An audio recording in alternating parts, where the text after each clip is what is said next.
Hello friends, सबको अस्सलाम अदाब नमस्ते तो सत श्री अकाल। आप सब कैसे हैं? उम्मीद करता हूँ सब ठीक होंगे।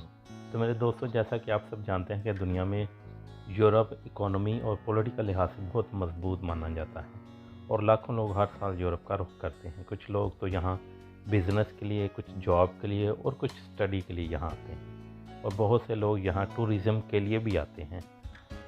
और दोस्तों, सभी लोगों के कुछ ना कुछ ड्रीम्स होते हैं जिनको वो पूरा करने के लिए यूरोप का रुख करते हैं।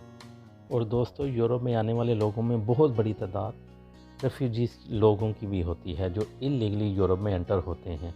और यूरोप में इलीगली एंटर होने के लिए जो हॉट स्पॉट मुल्क माने जाते हैं उनमें ग्रीस, स्पेन और इटली काफ़ी फेमस है। लेकिन इन मुल्कों में पहुंचने से पहले रेफ्यूजीज़ को सख्त तरीन मुश्किलात का सामना करना पड़ता है। बाज़ औक़ात उनकी ज़िंदगियाँ भी दांव पे लग जाती हैं। जैसे कि आप जानते हैं कि इस पेंडेमिक की वजह से सारी दुनिया के हालात बदल गए थे और सारी दुनिया के साथ यूरोप पर भी इसका बहुत बुरा असर पड़ा था। और यूरोप ने भी सारी दुनिया से अपने जो बॉर्डर थे वो क्लोज्ड कर दिए थे और अब तक भी क्लोज्ड हैं और अपने बॉर्डर पर काफ़ी सख्ती कर रहे हैं। लेकिन मुसीबतों में घिरे रेफ्यूजीज़ किसी न किसी तरह अब भी बॉर्डर क्रॉस कर रहे हैं। ये जो लेटेस्ट न्यूज़ है वो तुर्की, यूनान और मैसेडोनिया बॉर्डर्स की है मेरे दोस्तों। सबसे पहले तो लोग किसी न किसी तरह तुर्की पहुंचते हैं और बाज़ लोग तुर्की वीज़ा लेकर आते हैं और बाज़ तुर्की में भी इलीगली एंटर होते हैं। यहाँ से मुख्तलिफ़ तरीक़ों से ग्रीस में एंटर होने की कोशिश करते रहते हैं। ये लोग मुख्तलिफ़ एजेंटों को पैसे देते हैं और वो लोग समुद्री रास्तों से इनको ग्रीस में एंटर करवाने के लिए कोशिशें करते रहते हैं। तुर्की और ग्रीस के दरमियान एक जगह डेथ रिवर के नाम से काफ़ी फेमस है। इस जगह से बॉर्डर क्रॉस करने वाले बाज़ तो खुश नसीब ग्रीस में एंटर हो जाते हैं, लेकिन बहुत से रेफ्यूजीज़ इस जगह से बॉर्डर क्रॉस करते हुए अपने अपने ख्वाबों के साथ इन्हीं पानियों में गुम हो जाते हैं और उनके प्यारे उनका इंतज़ार करते ही रह जाते हैं। और बाज़ औक़ात तुर्की की बॉर्डर फोर्स उनको पकड़कर डिटेंशन सेंटरों में बंद कर देती है और कई महीनों तक वो इन्हीं सेंटरों में कैद हो जाते हैं। और दोस्तों, जो लोग ग्रीस में एंटर हो जाते हैं उनमें बाज़ पकड़े जाते हैं और वो असाइलम यानी सियासी पनाह अप्लाई कर देते हैं और वहीं रहना शुरू कर देते हैं। और बहुत से लोग ग्रीस के साथ बॉर्डर क्रॉस करने की कोशिश करते रहते हैं और यूरोप के बड़े बड़े मुल्कों में जाने की कोशिश में रहते हैं। ग्रीस के साथ आप जानते हैं कि बुल्गारिया, अल्बानिया और मैसेडोनिया के बॉर्डर मिलते हैं। अब ज़्यादातर रेफ्यूजीज़ मैसेडोनिया को क्रॉस करके यूरोप के मज़ीद बड़े मुल्कों में एंटर होने की कोशिश में रहते हैं, लेकिन ऐसा करने के लिए भी उनको सख्त तरीन मुश्किलात का सामना करना पड़ता है। पहले ये लोग मेरे दोस्तों ग्रीस एथन से किसी न किसी तरह थेसलोनिकी जाते हैं और फिर मेरे दोस्तों ट्रेनों के ज़रिए एदोमनी, जो कि ग्रीस बॉर्डर पर मैसेडोनिया के साथ है, ट्रेनों से एदोमनी गांव के पास जाते हैं और चलती ट्रेनों से कूद कर एदोमनी के आगे पीछे उतरते हैं और मैसेडोनिया में एंटर होने की कोशिश करते हैं। ये सब कुछ बहुत रिस्किंग होता है और बाज़ औक़ात पकड़े जाते हैं और उनको वापस ग्रीस के हवाले कर दिया जाता है। मगर दोस्तों, वो लोग जो ग्रीस से मैसेडोनिया में एंटर हो जाते हैं तो मैसेडोनिया के बॉर्डर वाले गाँव में छुपते फिरते हैं। मेरे दोस्तों, ग्रीस और मैसेडोनिया के बॉर्डर वाले गाँव के मकामी लोगों ने हाल ही में यूरो न्यूज़ को इस सारी सूरत हाल से आगाह करते हुए बताया है कि किस तरह इलीगल इमिग्रेंट्स एदोमनी गाँव से मैसेडोनिया में दाखिल होते हैं। ये सारी न्यूज़ आप खुद भी देख सकते हैं। Traffic on the Balkan route for refugees and immigrants wanting to make their way to Europe appears to be on the increase. That's the opinion of local leaders here in Idomeni, a village in the north of Greece close to the border with North Macedonia. Naturally, their only purpose in coming here is to cross the border and go to Europe, says community president Xanthula Supli. Their aim is not to stay here, it's simply the point at which they're trying to cross. Numbers have increased during the last month.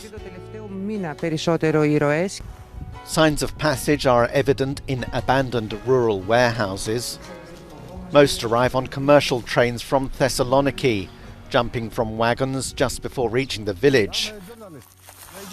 For this group that's come from Afghanistan, it's not proved easy. They say they've been turned away by North Macedonian border guards and told to return to Greece. Nowadays in Macedonia border is so hard because half many police have. For what? We are in the Greek, don't have people now, don't have work, don't have money. Others come from Pakistan, Iraq, Syria, Algeria and Morocco. Many have neither money or documents, and the burden of care falls on a local community that is feeling the strain. As they're hungry, they come into our properties, says this resident, a beekeeper. They cause damage that costs us a lot, to our crops also, and many other things in the village. They get our homes. Local authorities say policing is inadequate. Migrants without documents face transfer to detention centres and deportation proceedings. दोस्तों, border के दोनों तरफ के मकामी लोगों का ये कहना भी है कि वो जानते हैं कि वो यूरोप में आगे जाने के लिए मैसेडोनिया में आते हैं, मगर इन इलीगल इमिग्रेंट्स की वजह से मकामी लोगों को काफ़ी नुकसान उठाना पड़ता है। वो भूखे और प्यासे होते हैं, वो हमारी खेतों की फसलों को काफ़ी नुकसान पहुंचाते हैं और बाज़ औक़ात हमारे घरों में घुसे होते हैं। इनके पास ना पेपर होते हैं और ना ही पैसे होते हैं। बाज़ औक़ात सिक्योरिटी वाले उनको पकड़कर वापस ग्रीस के हवाले कर देते हैं और बाज़ को डिटेंशन सेंटरों में रखते हैं। दोस्तों, मकामी लोगों की शिकायत पर ग्रीस और मैसेडोनिया के बॉर्डर पर काफ़ी टेंशन चल रही है और मैसेडोनिया और ग्रीस ने बॉर्डर्स पर रेफ्यूजीज़ की बढ़ती हुई तादाद को देखते हुए बॉर्डर पर फोर्सेस की पेट्रोलिंग में इजाफा किया है। एक तरफ मेरे दोस्तों यूरोप में पेंडेमिक की वजह से सारे बॉर्डर्स अभी बंद हैं और दूसरी तरफ मेरे दोस्तों रेफ्यूजीज़ की तादाद में जो इलीगली बॉर्डर क्रॉस कर रहे हैं इजाफा होता जा रहा है।